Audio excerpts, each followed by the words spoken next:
When I saved my first $10,000, I realized that keeping money in my bank account can make it lose value over time. In fact, the dollar has lost over 97% of its value since 1913. $1 today buys what 3 cents bought back then. So I looked for the best asset I could invest in to protect my purchasing power and give me a way out of the 9 to 5 grind. The bad news is that I didn't find a perfect asset, as each one has its own pros and cons. However, I found that 10 assets made a significant contribution to growing my wealth in the years that followed. In this video, I am sharing 10 assets that make people rich. Assets that many people completely overlook, but can make all the difference in building your wealth. Let's dive in. Number 1.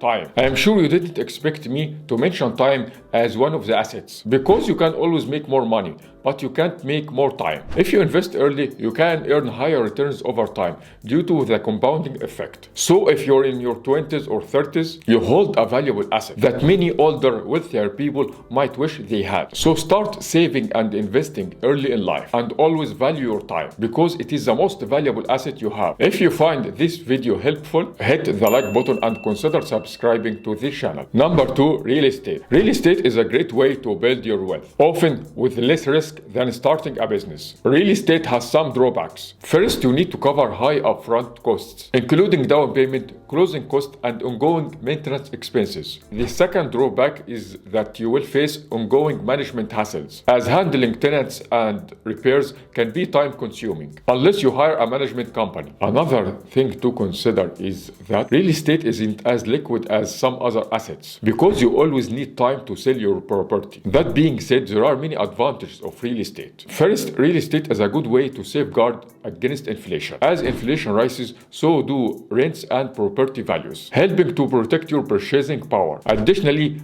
rental properties can generate steady cash flow from rent that might cover your mortgage payment. Plus, appreciation allows you to build equity over time. Let's not forget the tax advantages, such as writing off depreciation, maintenance costs, and mortgage interest. However, one of the most exciting things about real estate is financial leverage, which basically means you can own a property without paying the full price upfront. And this means the value of your home increases regardless of your equity. Historically, the average real estate appreciation in the US has been about 4.3% per year. However, from 2012 to 2022, it was significantly higher at 7.7% per year due to low interest rates and high demand. And lastly, most people never talk about this one. Having mortgage is a good way to force yourself to save and avoid lifestyle creep that you might fall into if you don't have to pay a mortgage. Asset number 3. Stocks. When you buy a share in a company, you become one of the owners of the company. If this company performs well and doubles its market value, your investment will also double.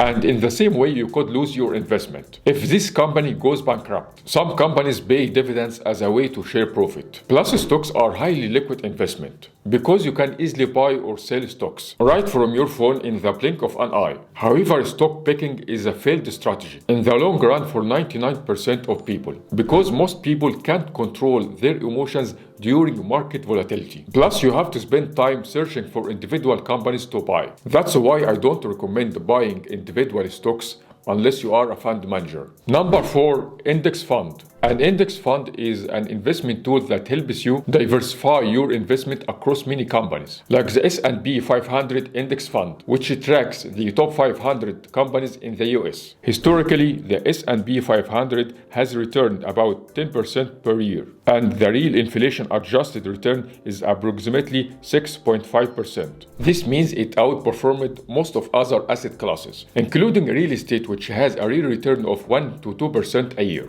What is good about buying shares in an index fund is that you don't have to waste your time picking individual stocks or trying to time the market. I like to buy shares in an index fund with a strategy called dollar cost averaging, which means investing the same amount monthly, regardless of how the market is performing. By the way, want more money tips? Join my free weekly newsletter, link below. Asset number 5. Your health. Your health is just as valuable as your time. Taking care of your health not only boosts your energy, but also empowers you to reach any goal you set in life. Good health lowers long-term costs because preventing an illness is much more cheaper than treating it later. Additionally, it extends your earning years. And it goes without saying that other assets like your time and relationships function better when you are healthy. Asset number 6, your education. If you are in your 20s, investing in your education is one of the most valuable things you can do for your future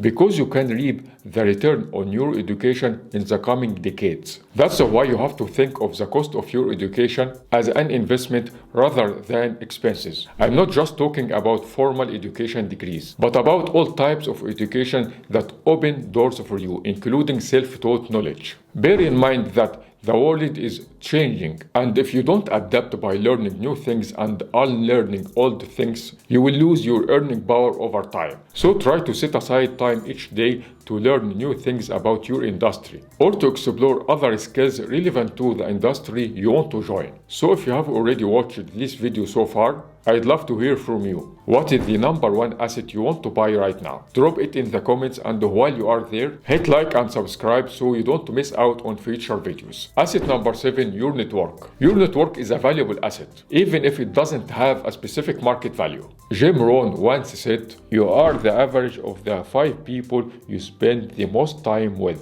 And he is completely right, because success in life depends mainly on your network. With the right network, you have the potential to secure a major client or attract funding. Honestly, your network can open up more opportunities than just experience or a degree. Asset number 8, gold. Unlike paper money, which can be created easily, gold is formed during nuclear reactions in stars. This process is unique and can't be replicated with our current technology. So what exists on Earth is all we have. The total estimated gold on Earth is about 264,000 metric tons, and roughly 79% of it has been mined so far in human history. This means there is still 21% of gold left to be mined in the future. Unlike real estate and stocks, gold doesn't generate passive income. Plus, you will need to pay ongoing costs to safely store your physical gold. In the US, gold is considered a collectible, so it can be taxed up to 28% on capital gains, compared to 15 to 20% for stocks. On the other hand, gold is very liquid, and it is easy to buy and sell gold anywhere in the world. Additionally, gold serves as a safe haven asset during periods of market uncertainty and market crashes. However, what makes gold truly exceptional is its consistent ability to protect against inflation. To illustrate this point, the average home price in the US was $6,300 in 1920, which was equal to 305 ounces of gold. In 2025, the median home price in the US was around $417,000, roughly the equivalent of 126 ounces of gold. This means that since 1920, the average home price has decreased by more than 58% in gold terms. Bear in mind that this drop in home prices compared to gold is because gold price has surged over the past 3 years, increasing by roughly 81% from 2022 to 2025. If we look past the recent increase in gold price, we can see that real estate prices have actually gone down by about 25% in gold terms since 1920. This indicates that over the past 100 years, gold has been a more effective way to protect against inflation compared to real estate. However, both real estate and gold are more effective than cash. Asset number 9, cash. Once again, I am sure you didn't expect me to mention cash as one of the assets. Yes, cash is still an asset. Cash is the worst asset to hold long term. However, wealthy individuals still keep a small part of their portfolio in cash. That's because cash helps you seize any good opportunity when it comes your way. That being said, you should put your money in a high-yield saving account to offset inflation. Asset number 10, bonds. Think of bonds as loans you provide to the government or companies, and in return they pay you interest payments. Each bond has an expiration date that can be anywhere from just 1 month to as long as 30 years. When that date arrives, you will get your principal amount back. Bonds are generally considered to be safer investment than stocks, especially government bonds that are backed by the government. Although the expected returns of bonds are much lower than stocks, they are a valuable way to help diversify your investment portfolio. So to sum up, there is no perfect asset except investing in yourself, your health, your education, and your network. And if you are just starting your career, exchange your time for money. Then save and invest a specific portion of your income each month in other assets like real estate or index funds. And always diversify your investments across multiple assets. If you like this video, you will enjoy this one right here, which is one of my most popular videos, why everything changed after $10,000. Don't forget to subscribe if you haven't already. Thank you so much for watching, and I'll see you in the next one.